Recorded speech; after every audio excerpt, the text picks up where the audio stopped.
for me, soul is just an energy and a feeling, and I think that, like, I think soul music exists out of the traditional palette and canvas of soul. Like, usually soul music is created with drums, bass, electric guitar, Rhodes, horns, and somebody, a soul singer with very, like, pretty deep vibrato. But I think that soul music is a specific way to describe a certain type of certain colors in music. Like, there's rock and there's soul and there's R&B and there's folk. But I think that soul exists outside of soul music. Like to me, when somebody's like, damn, that dude's got soul, I think of like Dave Grohl, or I think of LaMontagne, or I think of Nick Cave. Like these dudes have soul. Like, it may be with a rock guitar, and like heavy beats, and not traditionally using the same colors as what like R&B soul would usually use, but that's soul to me. So there's that side of soul, and then there's also just the genre soul, which is using specific types of rhythms and formations of beat, and definitely the colors and the palette, which to me is usually horns and definitely very bass heavy and rhythm oriented. I just wanted to be myself and wanted to be real, and I wanted to create art that was socially stimulating, speaking about topics that were at hand. And I wanted to create songs, and I wanted to create a lane in R&B that wasn't just love songs. Because I felt, there's a lot of artists out there that were creating incredible music, but it seemed to all be about love and sex. And I love love, I've been in love, and I love sex, but I feel like as a human being and an artist, I'm so much more than that, and I'm so much deeper than that. And sometimes I feel like because R&B traditionally has been such a sexy genre, that people feel pigeonholed to have to look sexy and sing about sexy and be sexy, instead of singing about political injustice and fiscal irresponsibility and the qualms of social media and the progression of technology and its potential detriment / positivity to our culture. I think that those are things that if you're given a microphone, especially if you're given a voice, and people listen to you, you have to talk about. You can't just talk about I fell in love with a girl and we were cool and then it sucked. It should be deeper than that, I feel. But I don't know, maybe I'm crazy. Is that more because you think that you want to talk about those things, or is it more the idea of stimulating others, to sort of create social change? It's a little bit of both. I want to hear it. I think for me it's a lot of me wanting to hear that kind of music more. Somebody who touched on it a little bit was Daniel Merriweather. Was an artist that I felt came out with a record that had love songs on it, but he also, there was a song called Change on that record that I thought was just dope about, movement and people creating self-change and internal combustion, so to speak. But yeah, I want to see, I think my generation is so complacent because of social media. And we feel like we have a voice with our status updates. And especially in my country. I don't know, I'm not plugged into the European culture as well at all. I've been here 3 times. But in the States, where I'm from, it seems like a lot of the soapboxes are tiny because people choose to do it through Twitter or Facebook or all these social outlets, and they say it to 5 people, 10 people, 20 people, whoever's listening on their social media, instead of there being a leader for our day and age, coming out and saying, we all are talking about the same issues. Why don't we come together and congregate and actually have some power? You know, like the civil rights movement, or like, you know, any number of picketing, you know, scenarios where people came together and congregated and used the power of numbers to create change. And I don't know. I feel a responsibility if you're given a microphone, that you need to say something, and not just. I think a lot of people are safe, maybe, you know, with what they say. I'd rather. Yoko Ono has a quote, and I won't get it right, but it was along the lines of, she would rather, when she was performing, she would rather have people, half of the room, get up and leave because they were offended, than the entire room stay and only 25 of them get what she was saying, or have any inspiration, you know, because at least she's making people, at least she's creating an emotion, you know. And I'm the same way. I'd rather piss 75% of the people off because I sound like an idiot, than to just sing about love and skate by, you know. It's like, there's millions of love songs, there's millions of sex songs, and they're great, and I love it, and they have their place. But for me, I think the reason why a lot of my music is socially conscious is because I feel there's a void for that, and I want to hear and see and create that type of music, I guess. And actually, you really stand in the tradition of soul with this. Yeah. The soul music. Yeah, definitely. The last record for sure is a, you know, my attempt to pay homage to that 60s and 70s era of soul music. The music that taught me how to sing, really, you know, and taught me major 7 chords, and, you know, taught me how to play and sing and do what I love. And have you always been aware that the beginnings of soul music really relate to Black Power movement or the Civil Rights movement, for example? Not always. You know, I don't think I was that aware of it. I grew up in a very Caucasian neighborhood, and you know, I'm learning that more so now.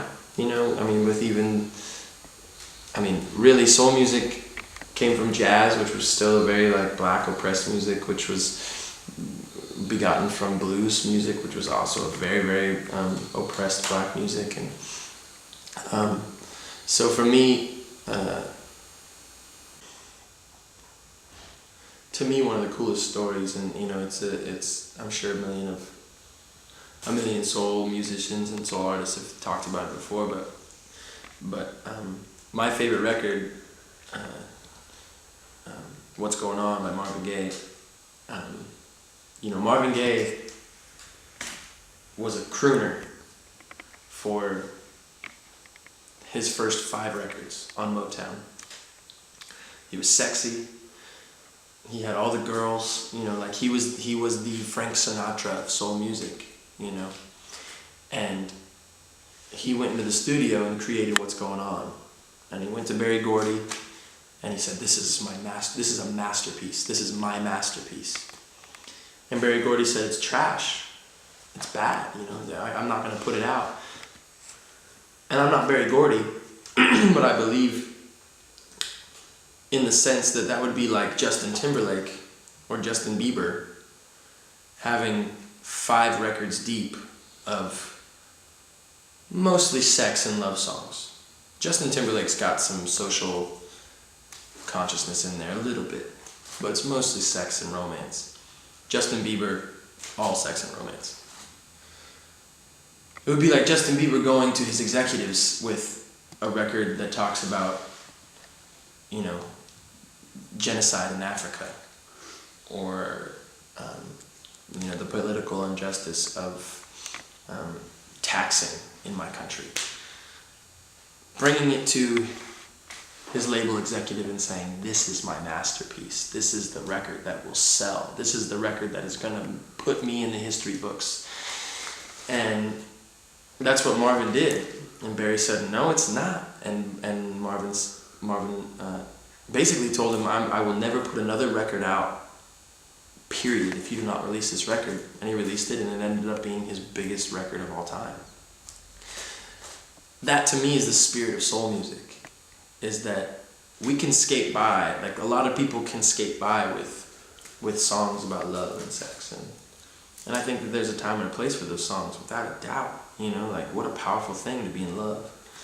But I think that the soul and the spirit of R&B and soul music is that foundation of blues music, of jazz music, that oppression, and attempting to unveil that oppression. And it seems very, I don't know, well, wrong, I guess is the right term, as being a blonde, white, middle-class American speaking about oppression, because I really have absolutely no understanding of true oppression. I mean, the whole blue-eyed soul thing, like I have a friend, there's a group from the States that were really popular. I don't know how popular they're out here, but they're Hall & Oates. And I'm good friends with Daryl Hall, who was kind of the pioneer of pop soul, white pop soul in the States. And I heard him say one time, he says, you know, I don't say a brown-eyed president. I don't say we have a brown-eyed president just because it's the first black African-American president we've ever had. I would get lynched if I talked about that, you know, as a public figure talking about a brown-eyed president, you know, like, oh, you're a brown-eyed president in a blue-eyed occupation. For some reason, it's okay to do it from black to white, but not from white to black, in our country at least. And I understand because of the history of all that. Soul music to me is not just black. I think traditionally it's black, but nowadays, I think oppression can be sung and expressed through many types of music. I mean, soul music to me and soul music nowadays is so not a music of the oppressed. It's like sexy. It's like all sex. It's all like glitter. Most of it. Like I don't know any soul musicians out right now who to me who seem like dirty, you know? It's like all sexy across the board. It's like let's all be as sexy as possible and sing sexy songs, which is cool, but to me it's very not involved with oppression, you know, and that to me would be black music, because the culture that hip hop, jazz, blues was created in was oppression. And so to say that soul music nowadays is just black music, I think is ridiculous, because first of all, there's no oppression being sung about hardly in soul music anymore. The whole retro thing, I mean, I think is bogus, because there's nothing new under the sun. There's absolutely no music being created now that hasn't been created 30 years ago. You know, Lady Gaga is the new Madonna. You know, Frank Ocean is the new Prince. To me, like, it's just a lot of and what keeps it current.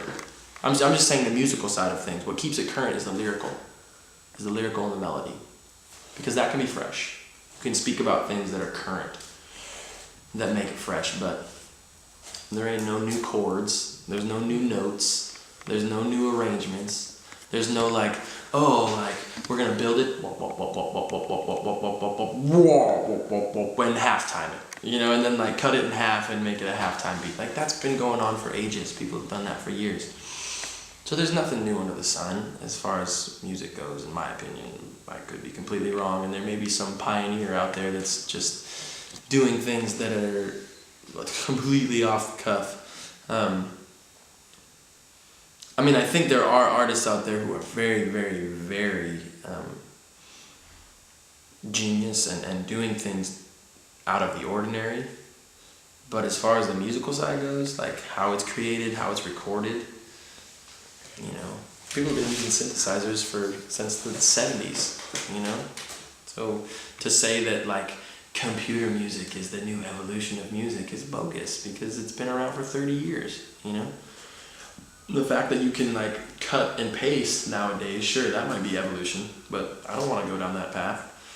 I want to actually be able to play music. I don't want to be like have to feel like I need to cut and paste because I can't sing that chorus again. Like, oh my God, this chorus is so hard to sing, so just fly the other one over. Just cut this last chorus and put it on the second chorus. I think there's music fans, and then I think there's followers. And to me, especially all I can speak for is my culture. But I believe that as far as music goes, people eat up what's put in front of them. So I believe that if Top 40 Radio said, I'm going to play a Sharon Jones and the Dap Kings song, I'm going to give it as much airtime as we give Shine Bright Like a Diamond, you know that song? You know what I'm talking about? Do you know it? It's played like every third song in the States. It's fucking ridiculous. It's a great, I know who wrote it, so I'm not gonna speak bad about it. But it's like the most straightforward pop song like ever. If Clear Channel and whoever the dude up top who says play this song 150,000 times said, you know what, Leon Lavas, I am a huge fan and I'm gonna play Elusive. We're gonna play that 150,000 times. I guarantee people would eat it up, and I guarantee that she would be the biggest star in the world. The problem is the exploitation of music, you know, and that people gotta put food on the table, and they've built up these huge empires, which is Warner Brothers, Universal, and Sony. And they gotta pay their executives $500,000 a year. And so those executives say, okay, here's songs that have,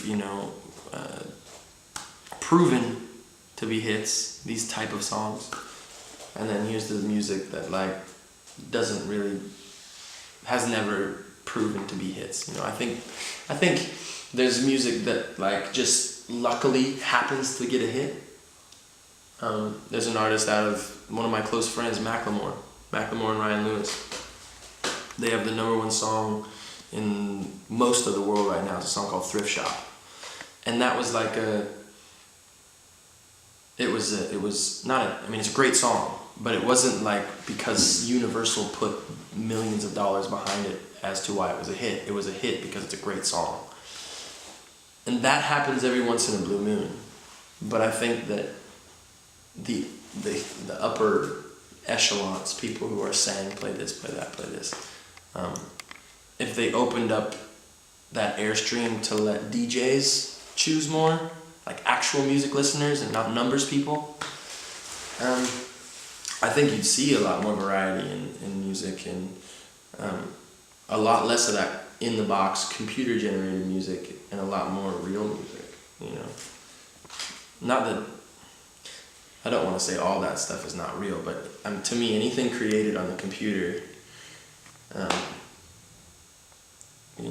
is in question for me, because most of it is not played in real time, and it's not it's cut and pasted, and in my opinion not real music. It's like drum tracks that some computer guy put together in his lab, instead of an actual drummer sitting down and playing the drums. So there's a little less soul to it. But would you see a chance that the sort of analog way of doing music is going to come up again? Who knows? Amy Winehouse did it. Adele did it. I think it's just so cost effective for people to make music in the box and to allow their Mac to do all the work. It's way more cost effective. You don't gotta pay 8 musicians and give writers credit to somebody orchestrating a quartet like you used to. You know, people sell far less records, and so I understand why computers have taken over. But I just think it ends up making, like when I listen to a song, you can like there's artists who take old sounding drums and old sounding synths or old sounding, you know, Rhodes. They're all created on, you know, in the box, but I can even tell when that happens. Like as opposed to like a real drummer and a real rhythm section, there's an energy in that type of music, and I think there's a lot of people that can hear that. I mean, I can hear a record that's created on a Mac versus a record that's created in a studio with real musicians. It's night and day to me.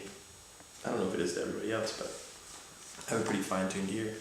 I think there's always a lane for that kind of stuff. I think it just depends on timing and a lot of luck too. And would you say that this was sort of like the secret in the sort of the success of Amy Winehouse and Adele, that they tried to do it analog?